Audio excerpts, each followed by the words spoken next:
दोस्तों, एक व्यक्ति जो आरओ के पानी की सप्लाई का काम करता था, उसको रात की एक शादी में आरओ का पानी पहुंचाने का टेंडर मिलता है। अपना काम पूरा करके जब वह वापस लौट रहा होता है तो रास्ते में एक एक्सीडेंट होता हुआ देखता है। एक्सीडेंट में एक महिला गंभीर रूप से घायल होती है। वह व्यक्ति अपने वाहन से उतरकर उस महिला के पास जाता है, लेकिन बाकी लोगों की तरह उसे देखकर वापस लौटने की सोचता है। तभी उसकी नज़र फिर से उस महिला पर पड़ती है और उसे लगता है कि उसने इस महिला को कहीं देखा है। उसकी शक्ल उसे जानी पहचानी लगती है। अचानक वह अपने ऑटो में उस महिला को बैठाकर सीधे अस्पताल ले जाता है, जहां डॉक्टर उसे भर्ती कर लेते हैं। डॉक्टर उससे पूछते हैं, तुम इसके कौन लगते हो? इस पर वह जवाब देता है, मैं इसका पति हूँ। लेकिन सवाल उठता है कि अगर वह महिला उसकी पत्नी थी तो उसने पहली बार में उसे क्यों नहीं पहचाना? कौन थी वह महिला? क्या सच में वह उसकी पत्नी थी? इस रहस्य की सच्चाई जानने के लिए कहानी को अंत तक ज़रूर देखें। दोस्तों, ये कहानी है उदयपुर राजस्थान के एक छोटे से मोहल्ले की। यहाँ एक परिवार रहता था जिसमें माता पिता और उनका बेटा अमन शामिल थे। अमन ने अपनी पढ़ाई पूरी करने के बाद अपने परिवार के व्यवसाय को संभाल लिया था। उनके पास एक आटा चक्की और एक आरओ प्लांट था, जहाँ से वे पानी बेचकर अच्छी आमदनी करते थे। परिवार सुखी और संपन्न था। अब अमन की उम्र शादी के लायक हो चुकी थी। उसके माता पिता उसकी शादी की चिंता करने लगे और अक्सर उससे इस विषय में बात करते। अमन ने भी सहमति जताई और कहा, पिताजी, मुझे आपकी पसंद पर पूरा भरोसा है। आप जिसे सही समझे मेरी शादी उससे करा दीजिए। कुछ समय बाद अमन के माता पिता को एक लड़की मिली। लड़की का नाम था सिया। सिया दिखने में बेहद सुंदर और सुलझी हुई थी। दोनों परिवारों की सहमति से अमन और सिया की शादी तय कर दी गई। सिया के घर में उसके माता पिता, एक बड़ी बहन और एक छोटा भाई थे। शादी से पहले वे सभी उदयपुर शहर के एक प्रमुख मोहल्ले में रहते थे। सिया बेहद खूबसूरत थी और जब वह अमन के घर दुल्हन बनकर आई तो उसकी सुंदरता पूरे मोहल्ले में चर्चा का विषय बन गई। हर कोई अमन को इस जोड़ी के लिए बधाई दे रहा था। अमन को यह देखकर गर्व महसूस होता था और उसके मन में एक खुशी होती थी कि उसकी पत्नी इतनी खूबसूरत और सबकी तारीफ का केंद्र है। वह सिया से बहुत प्यार करता था और उसकी हर ख्वाहिश को पूरा करता था। अमन उसे कभी किसी बात की कमी महसूस नहीं होने देता था। सिया घर में रहती, लेकिन छोटी छोटी बातों पर अमन के परिवार वालों से झगड़ने लगती। अमन इन झगड़ों को संभालने की पूरी कोशिश करता। वह अपने माता पिता को समझाता और सिया को भी शांत रहने के लिए मनाता, लेकिन यह सिलसिला यूं ही चलता रहा। समय बीतता गया और इन झगड़ों के साथ ही उनके शादीशुदा जीवन के 2 साल गुजर गए। हालांकि अमन सिया से बहुत प्यार करता था, लेकिन उसकी पत्नी का चिड़चिड़ा स्वभाव और छोटी छोटी बातों पर नाराज होना अब उसकी सहन शक्ति को कम कर रहा था। दरअसल सिया के माता पिता अक्सर उसे फ़ोन पर ऐसी बातें सिखाते जिससे वह और अधिक जिद्दी और झगड़ालू हो जाती। सिया के माता पिता उसे बार बार फ़ोन कर कर कहते, तुझे ससुराल में दबने की कोई ज़रूरत नहीं है, वहाँ काम करने की कोई आवश्यकता नहीं है, जो भी करना होगा वे खुद करेंगे। इस तरह की उल्टी सीधी बातें वे सिया के दिमाग में डालते और कहते, अगर तुझे कोई भी परेशानी हो तो तुरंत अपने मायके चली आ। इन बातों ने सिया के मन पर गहरा असर डाला। धीरे धीरे सिया का व्यवहार अमन के परिवार के प्रति चिड़चिड़ा हो गया। छोटी छोटी बातों पर वह अमन की माँ से झगड़ने लगी। अमन, जो घर का इकलौता बेटा था, इन सब बातों को संभालने की कोशिश करता रहा, लेकिन सिया और उसकी माँ के बीच झगड़े बढ़ते ही जा रहे थे। एक दिन झगड़ा इस हद तक बढ़ गया कि सिया ने अमन की माँ को अपशब्द कह दिए। यह बात अमन की माँ सहन नहीं कर सकी और उन्होंने भी सिया को खरी खोटी सुना दी। नाराज होकर सिया ने मायके जाने का फैसला कर लिया। उसके माता पिता उसे लेने आ गए और सिया को अपने साथ ले गए। अमन जब अपने काम से घर लौटा तो उसने देखा कि सिया घर पर नहीं है। उसे यह देखकर बहुत दुख हुआ, क्योंकि वह अब भी सिया से बेइंतहा प्यार करता था। इधर सिया भी मायके में अमन को याद करने लगी थी, लेकिन उसके माता पिता की बातों ने उसके मन में ससुराल वापस जाने का डर भर दिया था। अमन ने अपने माता पिता से सिया को वापस लाने की बात की। अमन के माता पिता ने कहा, बेटा, ऐसी छोटी मोटी बातें हर घर में होती है। अगर तुम उसे वापस लाना चाहते हो तो ज़रूर लाओ। अमन सिया को मनाने उसके मायके गया। उसने सिया से कहा, सिया, जो कुछ भी हुआ उसे भूल जाओ, घर चलो, हम सब साथ मिलकर खुश रहेंगे। लेकिन सिया के माता पिता ने साफ इनकार कर दिया। उन्होंने कहा, हमारी बेटी अब तुम्हारे साथ नहीं जाएगी, अब तुम्हारा और सिया का तलाक होगा। सिया ने जब अपने घर वालों की बात मानी और अमन से तलाक लेने का फैसला किया तो अमन को यह देखकर बहुत दुख हुआ। उसने सिया से कभी कोई गलत बात नहीं की थी, फिर भी वह अपने घर वालों की बातों के कारण उसे खोने वाला था। सिया के घर वालों ने उसे तलाक के लिए मजबूर कर दिया था। अमन ने पहले सिया से बात करने की बहुत कोशिश की, लेकिन सिया के माता पिता ने उसे बात नहीं करने दी और सिया को घर बुलाने से इनकार कर दिया।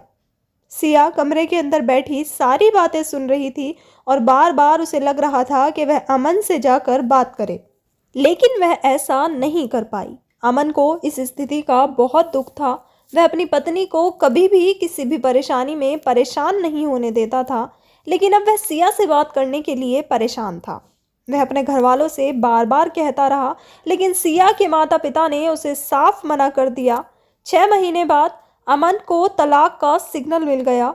इसमें लिखा था कि सिया उसे तलाक देना चाहती है। यह पढ़कर अमन को गुस्सा भी आया, लेकिन उसने फैसला लिया कि अब वह सिया को तलाक दे देगा। कोर्ट में मामला दर्ज कर दिया गया और मामला लगभग 1.5 साल तक चलता रहा। कोर्ट का फैसला आने के बाद अमन को सिया के घर वालों को 10 लाख रुपए देने थे, जो उनकी शादी में खर्च हुए थे। यह सुनकर अमन ने अपनी आटा चक्की बेच दी और जो उनके घर का मुख्य जरिया थी, उन पैसों को जुटाकर उसने सिया के परिवार वालों को 10 लाख रुपए दिए। इसके बाद अमन अपनी मेहनत पर ध्यान देने लगा। वह अपने आरओ प्लांट को पूरी मेहनत से चलाने लगा ताकि अपनी मेहनत से खोई हुई संपत्ति को फिर से पा सके। कभी कभी अमन बैठा बैठा सोचता था कि उसकी पत्नी सिया ने उसके साथ कितना गलत किया है। उसने कभी भी सिया को किसी बात के लिए परेशान नहीं किया, लेकिन सिया ने उसे तलाक दे दिया और उससे बदले में 10 लाख रुपए भी ले लिए। इन बातों को सोच सोच कर अमन कभी कभी रोने लगता था, लेकिन फिर भी वह अपने काम और मेहनत पर ध्यान केंद्रित करता था। वह दिन रात एक करके मेहनत करता ताकि वह सिया द्वारा ली गई रकम को चुका सके और अपनी मेहनत से अपने परिवार के लिए कुछ अच्छा कर सके। एक दिन अमन के पिता उससे बात करते हैं, बेटा अब तुम दूसरी शादी कर लो। लेकिन अमन इस पर कहता है, पिताजी अभी मैं दूसरी शादी नहीं करूंगा। हमें अभी तक वो पैसे भी पूरे नहीं हुए हैं जो मैंने सिया के घर वालों को तलाक के एवज में दिए थे। पहले उन पैसों की भरपाई कर लूँगा, फिर सोचूंगा। अगर दूसरी शादी के बाद भी वही हालत हुई तो क्या करेंगे? इसलिए अभी शादी की बात को टालता हूँ और दिन रात एक करके उसी काम में मेहनत करने लगता है और उन पैसों की पूर्ति करने लगता है। उसे काम करते हुए लगभग 2 साल बीत गए और 2 साल के अंदर उन पैसों की भरपाई कर चुका था जो पैसे उसने सिया के घर वालों को दिए थे तलाक के एवज में। इसके बाद उसके पिता फिर से उसे शादी के लिए कहने लगते हैं तो अमन उनसे कहता है, ठीक है बाबूजी, आपको जैसा अच्छा लगे वैसा कर दो, मुझे कोई भी आपत्ति नहीं है। लेकिन कहीं ना कहीं अमन के दिल में अब भी सिया का प्यार था और वह उसे सोच सोच कर अकेले में फूट फूट कर रोया करता था। अब अमन ने अपनी उस आटा चक्की को भी वापस ले लिया था और साथ में वह आरओ प्लांट का काम भी अच्छे से करता था और अपनी सभी संपत्ति उसने वापस ले ली थी। दिन अच्छे से कटने लगते हैं। एक रात अमन को शादी का एक ऑर्डर मिलता है जहां उसे आरओ का पानी पहुंचाना था। उसके बाद अमन अपनी ऑटो में पानी लेकर उस जगह पर पहुंच जाता है जहां उसे पानी की सप्लाई देनी थी। पानी की सप्लाई देने के बाद वह उन लोगों से पेमेंट लेता है और वहां से वापस आने लगता है। तभी रास्ते में अचानक से उसे एक एक्सीडेंट दिखाई देता है जिसमें बहुत सारे लोगों की भीड़ इकट्ठा थी। इसके बाद अमन वहां पर अपने ऑटो को रोकता है और उतरने के बाद वह भी एक्सीडेंट को देखने लगता है। यह देखने के बाद उसे पता चलता है कि एक महिला जो बुरी तरह से इस एक्सीडेंट में जख्मी हो गई है और उसकी अभी सांसें चल रही है। अब सभी लोग तरह तरह की बातें कर रहे थे। कोई एम्बुलेंस को बुलाने के लिए कह रहा था तो कोई यह कह रहा था कि किसी ऑटो में बिठा दो और इनको जाने दो, लेकिन कोई भी मदद करने के लिए आगे नहीं आ रहा था। इसके बाद अमन भी उन सभी लोगों की तरह वहां से जाने लगता है, लेकिन फिर अचानक से उसे एक चीज़ दिखाई देती है जिस चीज़ को देखने के बाद वह वापस मुड़ता है। उसे उस महिला के हाथ में एक कड़ा दिखाई देता है, जो कड़ा कभी अमन ने अपनी पत्नी सिया को दिया था, वैसा ही कड़ा उस महिला ने पहना हुआ था। इसके बाद अमन उस महिला को पलटता है और पलटते ही एकदम से उसे दिखाई देता है कि यह महिला कोई और नहीं उसकी वही पत्नी सिया है जिससे उसका तलाक हो गया था। अब जैसे ही अमन सिया को इस हालत में देखता है तो उससे रहा नहीं जाता, वह कुछ लोगों की मदद लेता है और मदद लेने के बाद सिया को अपने उसी ऑटो में बिठा लेता है जिससे वह सप्लाई करके वापस आ रहा था। सिया को लेकर फ़ौरन से वह वहीं के हॉस्पिटल में पहुंच जाता है और वहां जाकर सिया को एडमिट करा देता है। एडमिट करने के बाद डॉक्टर साहब उससे पूछते हैं, भाई तुम कौन लगते हो इसके? तो वह बता देता है, जी मैं इसका पति हूँ और यह मेरी पत्नी है। इसके बाद डॉक्टर साहब उसका इलाज शुरू कर देते हैं और सिया का इलाज शुरू हो जाता है। वहाँ पर पुलिस भी आती है और पुलिस को अमन बता देता है कि यहाँ पर एक्सीडेंट हुआ था और उसके बाद वह इसे यहाँ पर लेकर आ गया है। पुलिस वाले अमन का नाम और पता लिख लेते हैं और वहाँ से चले जाते हैं।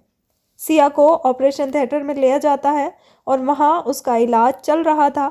इधर अमन बाहर काउंटर पर जाता है जहाँ पर रिसेप्शन था और वहाँ जाकर कहने लगता है कि आप इसके घर वालों को फ़ोन कर दीजिए, वे यहाँ पर आ जाएंगे और इससे मिल लेंगे। तो रिसेप्शन वाले कहते हैं, आप है तो सही, लेकिन तभी अमन बता देता है कि यह मेरी तलाकशुदा पत्नी है और इससे मेरा तलाक हो गया है। तो रिसेप्शन वाले उसका नंबर लेते हैं और उसके बाद सिया के घर वालों को फ़ोन कर देते हैं।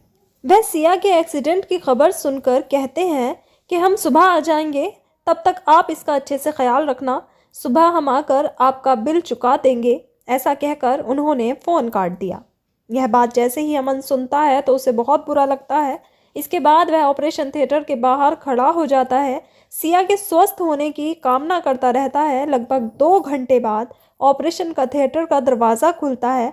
डॉक्टर बताता है कि ऑपरेशन अच्छे से हो गया है और आपकी पत्नी की जान बचा ली जाएगी। इसके बाद सिया को वहां से शिफ्ट कर दिया जाता है, लेकिन अभी उसे होश में आने का समय बाकी था। अमन के घर वालों का फ़ोन आता है तो अमन उन्हें बताता है कि सिया का एक्सीडेंट हो गया था और वह उसे अस्पताल ले आया है। इसके बाद अमन के माता पिता उस पर गुस्सा होने लगते हैं और कहते हैं, बेटा तूने क्या कर दिया, उसे लेकर क्यों चला गया? अगर उसके घर वालों को पता चल जाएगा तो वो तुमसे दोबारा केस कर देंगे और हमसे पैसे भी मांगने लगेंगे। दरअसल जब उनका तलाक हुआ था तो सिया के माता पिता ने पैसे की रकम बढ़ाने के लिए बहुत दबाव डाला था। यह सुनकर अमन अपने माता पिता से कह देता है, माँ बापू जो भी हो जाए, लेकिन जब तक सिया होश में नहीं आ जाती तब तक मैं यहाँ से हिलने वाला भी नहीं हूँ। धीरे धीरे सुबह हो जाती है और सुबह तक सिया के माता पिता भी वहाँ पर आ जाते हैं। अब जैसे ही सिया के माता पिता अस्पताल पहुँचते हैं, उसी दौरान सिया को होश आ जाता है। डॉक्टर अमन को बताता है, आपकी पत्नी को होश आ गया है। इसके बाद अमन सिया के पास पहुंच जाता है और कहता है, सिया अब तो तुम ठीक हो ना? जैसे ही सिया अमन को अपने सामने खड़ा देखती है, उसकी आंखों से आंसू टपकने लगते हैं। सिया की इस हालत को देखकर अमन की आंखों से भी आंसू निकलने लगते हैं। वह सिया को चुप कराते हुए कहता है, कोई बात नहीं। इतनी देर में सिया के घर वाले भी वहाँ पहुँच जाते हैं। वे आकर अमन पर चिल्लाने लगते हैं और कहते हैं, तू यहाँ पर क्या कर रहा है? सिया यह सब देख रही थी। इस दौरान सिया के पिता अमन को धमकाते हुए उसे वहाँ से भगा देते हैं। अब अमन ना चाहते हुए भी सिया को इस हालत में छोड़कर वहाँ से चला जाता है, क्योंकि अब सिया से उसका कोई भी ताल्लुक नहीं था। इसके बाद 2-3 दिन तक सिया का इलाज चलता है और इलाज के दौरान सिया के माता पिता उसे अमन के खिलाफ भड़काने लगते हैं और कहते हैं, बेटी अब तुम्हारा एक्सीडेंट हो ही गया है, बस अब इसके लिए तुम अमन को गुनहगार बना दो और फिर इससे और पैसा ऐंठ लेंगे। सुना है बहुत अच्छा खासा पैसा कमाता है। यह सुनकर सिया को गुस्सा तो आता है, लेकिन अभी वह कुछ नहीं कहती और कहती है, कोई बात नहीं माँ बापू, मुझे ठीक हो जाने दो, फिर हम यह सब देख लेंगे। ठीक होने के दौरान एक महिला जो रिसेप्शन पर बैठी थी वह सिया के पास आती है और उसे अमन के बारे में बताने लगती है। महिला को पता था कि इन दोनों का तलाक हो चुका था, लेकिन इसके बावजूद अमन सिया से बहुत प्यार करता था। यह सुनकर सिया फूट फूट कर रोने लगती है। जब नर्स उसे रोते हुए देखती है तो उससे पूछती है, क्या हुआ, तुम्हारा तलाक क्यों हुआ था? तो सिया पूरी कहानी बताती है और कहती है, मैं अपने पति से बहुत प्यार करती थी, लेकिन मेरी एक छोटी सी गलती के कारण हमारा तलाक हो गया। अब हम दोनों अलग अलग रहते हैं। मेरे माता पिता ने भी इस तलाक में मेरा पूरा साथ दिया और शायद वे ही इस तलाक के लिए ज़िम्मेदार हैं। नर्स जब उसकी पूरी कहानी सुनती है तो कहती है, अगर तुम अपनी ज़िंदगी को अच्छे से जीना चाहती हो तो उसी लड़के से फिर से शादी करो जो तुम्हारे लिए इतना बेइंतहा प्यार करता है, क्योंकि जब तक तुम बेहोश थी तब तक वह यहाँ से हिला तक नहीं था और तुम्हारे इंतज़ार में बाहर खड़ा था। यह सुनकर सिया के मन में एक फ़ैसला हो जाता है कि उसे अमन से ही शादी करनी है। अब जैसे ही वह ठीक होगी वह अमन के परिवार से माफ़ी मांगेगी और फिर से अमन के पास रहने लगेगी। कुछ दिनों बाद सिया ठीक हो जाती है और ठीक होने के बाद वह अपने परिवार से कहने लगती है, मुझे अमन से दोबारा शादी करनी है। इस पर उसके परिवार वाले कहते हैं, बेटी तू कहाँ जाएगी, हम तुझे दूसरी शादी करवा देंगे। वह लोग तो बुरे हैं, तुझे घर में ठीक से रहने नहीं देते।